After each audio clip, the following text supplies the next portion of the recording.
paveiktais nākotnē varētu mainīt gan zāļu testēšanu, gan palīdzētu veidot mākslīgos orgānus no zirnekļu zīda, kas tiek iegūts laboratorijas apstākļos. Un plašāk par zinātnes komercializācijas iecerēm un biznesa potenciālu stāstīs kolēģis Ulds Birziņš.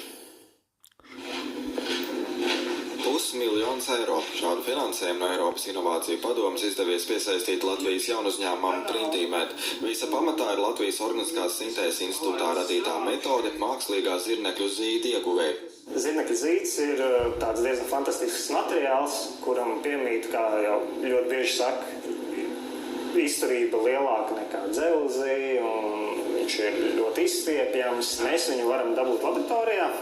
Mēs izvēlamies, teiksim tā, kuru zīdi mēs vēlamies, mēs viņus pavērojam iekš baktērijām.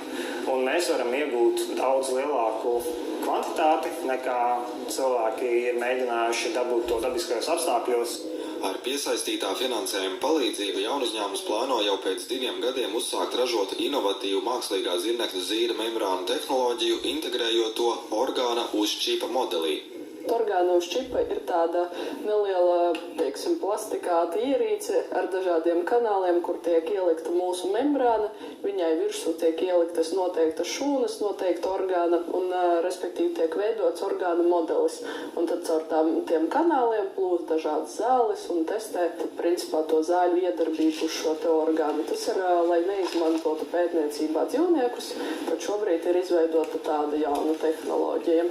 Zirnekļu zīda membrānas ir ļoti laba sastāvdaļa šai tehnoloģijai, turklāt pieprasījums sākot ar zinātniskām institūcijām un beidzot ar farmācijas uzņēmumiem visā pasaulē pēc tās ir liels. Lai gan sākotnēji tas institūtā bija fundamentāls pētījums, gadiem ejot izrādījās, ka šo tehnoloģiju ir iespējams komercializēt. Zinātniekam tas dod pilnīgi noteikti jaunu pieredzi un ļoti lielu gandarījumu izstrādāt kaut ko, kas ir sabiedrībai vajadzīgs, jo tas jau ir gala beigās mūsu tas virsmērķis. Radīt risinājumus šajā gadījumā medicīnas tehnoloģijām. Zirnekļu zīda membrāns ir tikai pirmais solis ceļā uz jaunu uzņēmumu ilgtermiņa mērķi.